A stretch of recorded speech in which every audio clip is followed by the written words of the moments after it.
सब तू जाना तो कैसन बैटरी देता लोग 15 मिनट में खत्म हो जाता मर्दे। पटना रहत हो सब लोकल बैटरी है। पटना न रह सासाराम रह घर से के जरावल बैटरी का डालता लोग। अब ना रहबू यादव हमारा संग रहो सासाराम सासाराम दारा जोरे तो बिलावा है बिलावा अरे होई कावा में सो बतिनिया सागवा स्टेशन का धले किस जोड़ लिहला तन मेजर करी था मेजर है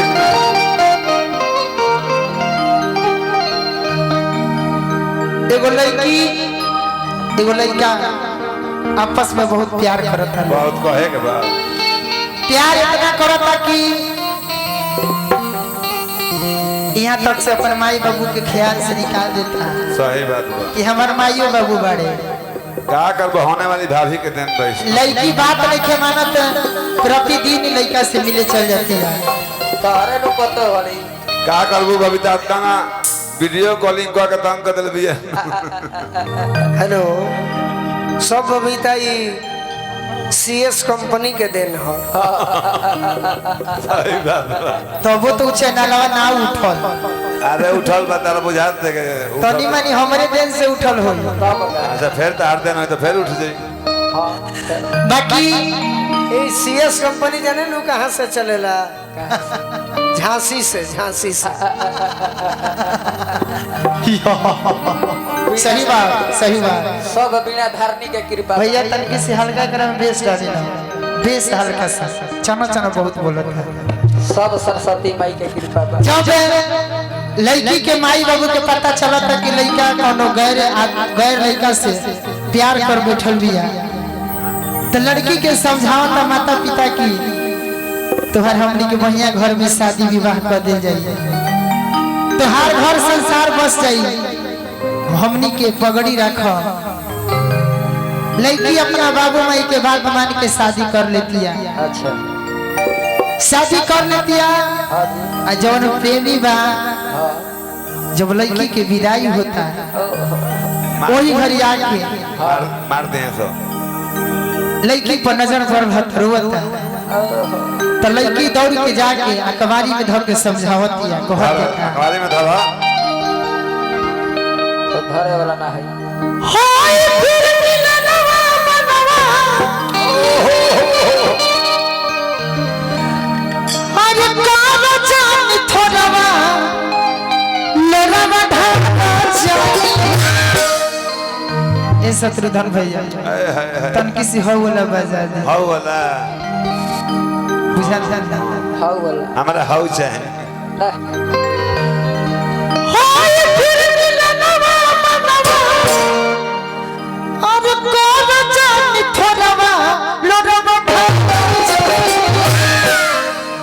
दिन दिना दिन दिन दिना दिन दा हा इहे है आका है धाक थेड़ा नहीं थाना किलो रवा भागा जानी या रघु हो डाला बनाई भरवा रवा भागा जानी या रघु हो डाला बनाई भरवा रवा भागा जानी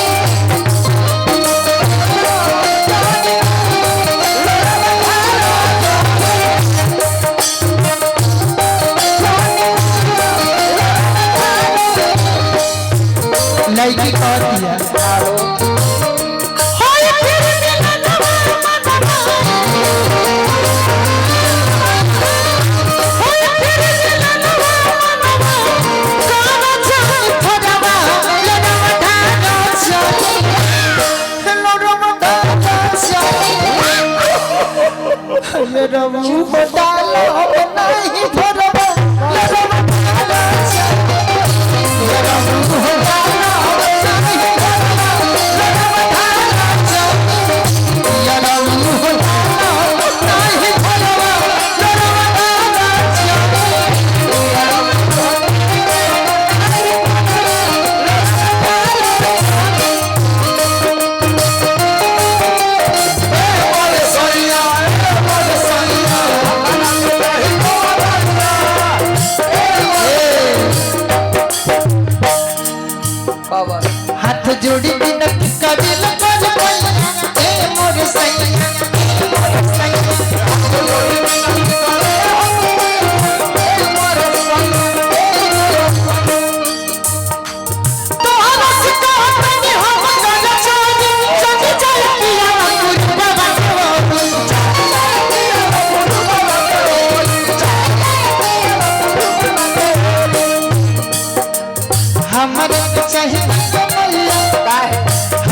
जान आजा आज हम तारा के आई लव यू कहता नहीं काहे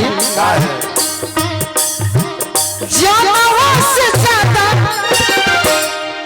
तू तो हमरा के चाहला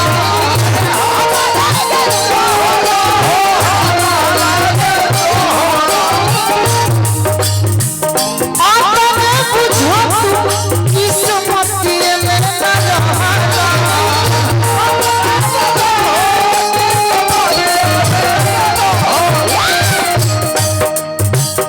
जनवों से ज्यादा हाँ जी तू तो हमरा के चाहला अतने बुझो हाँ किस्मतिए में ना ना रह रह बाकी कहत दिया हाँ कह दिया हो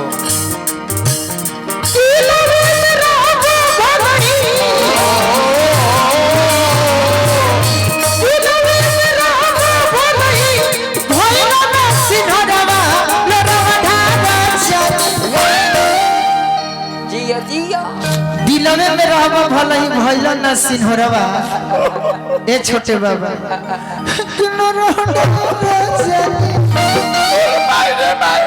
यरऊ होटाल